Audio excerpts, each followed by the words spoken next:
Let's go across to London, where the Indian High Commission has become the target of yet another violent protest. It happened on Tuesday yet again. A group of violent protesters showed up in front of the India House.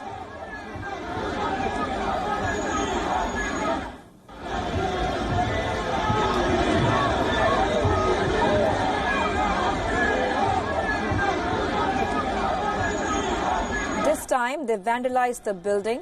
The protesters smashed windows of the High Commission.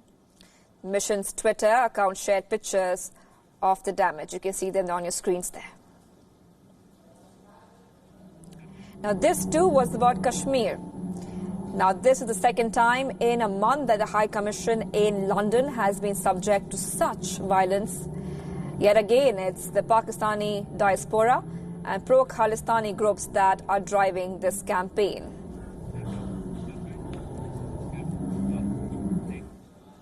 Now, Katie Hopkins, a British columnist, was at the India House after the protest ended. Here's what she shared on social media. Here outside the Indian Embassy in London, once again the scene of massive protests yesterday. Protests organised by Pakistanis out of Birmingham in the UK. And what's so disappointing being here outside this embassy is the state that it's still in. So there are eggs all over the wall of the embassy building. There are eggs at the front door of the building and tomatoes on the floor that have been thrown. One of the windows here was damaged, it was broken. And I just don't understand how in a capital city we're prepared to leave an embassy of one of our greatest allies looking in this state. Why has no one cleared this up?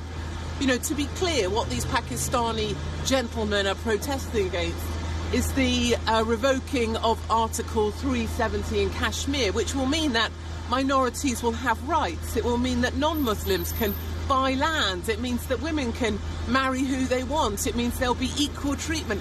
That's what these Pakistani people are protesting against.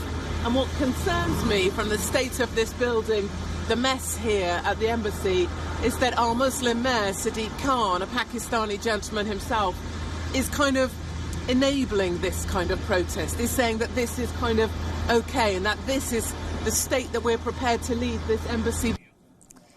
Well, this is definitely hooligan behavior by Pakistan. Remember that last month, more specifically on 15th of August, protesters caused chaos and mayhem outside the India House. On that day, Indian families had gathered there to celebrate Independence Day. But these troublemakers threw eggs and bottles. They broke lines, clashed with cops and blocked exits. Some people of Indian origin were hurt as well. Hundreds of others were forced to take refuge inside the High Commission building. Now, soon after India's Kashmir decision, Pakistani Prime Minister Imran Khan had vowed to mobilize Pakistanis around the world against India. It's quite clear now that Islamabad continues to fuel such campaigns to keep the pot boiling.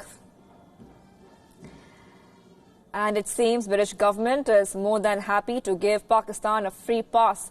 They have offered nothing beyond generic condemnation and a few token arrests. 4 people were arrested after the protest on the 15th of August.